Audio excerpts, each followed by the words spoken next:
আজ আমি তোমাদের সাথে একটা অন্য রকমের রেসিপি শেয়ার করব। জানি না তোমাদের পছন্দ কিনা, তবে আমার মনে হয় ছোট থেকে বড় সবারই এটা খুব পছন্দের। আমি তো এটাকে হজম ঘর বলি, কচকচি বলি। তোমরা এটাকে কি নামে জানো অবশ্যই কমেন্ট বক্সে লিখে জানিও। নমস্কার, আমি শ্রাবন্তী ঝাড়গ্রাম থেকে। ভিডিওটা যদি ভালো লেগে থাকে অবশ্যই তোমাদের মূল্যবান মতামতটা দিয়ে যেও।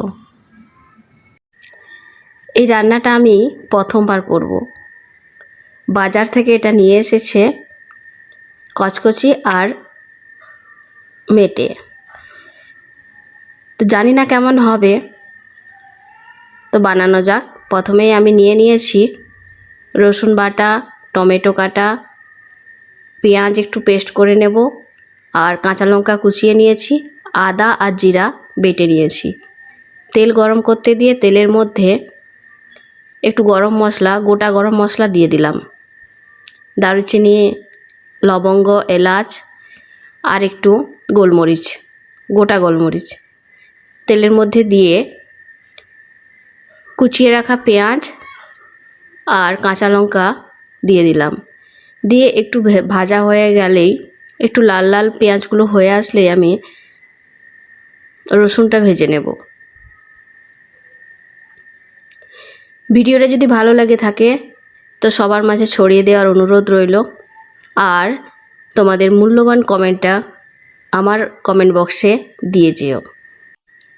আর ভিডিওটি ভালো লাগলে আমার সাথে যুক্ত হয়ে যাওয়ার অনুরোধ রইল।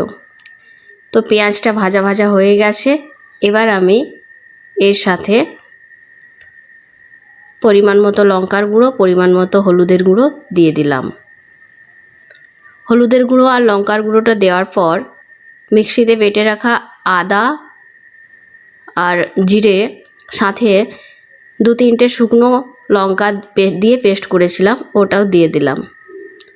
অল্প একটু জল দিয়ে মশলাটা ভালো করে ভেজে নেব।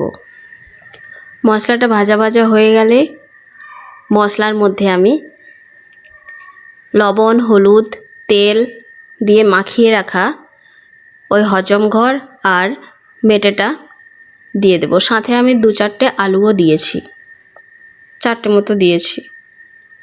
দিয়ে ভালো করে আমি মশলার সাথে কষিয়ে নেব। কিছুটা যেরকম মাংস রান্না হয়, নর্মাল মাংস রান্না, সেইভাবেই আমি বানিয়েছি।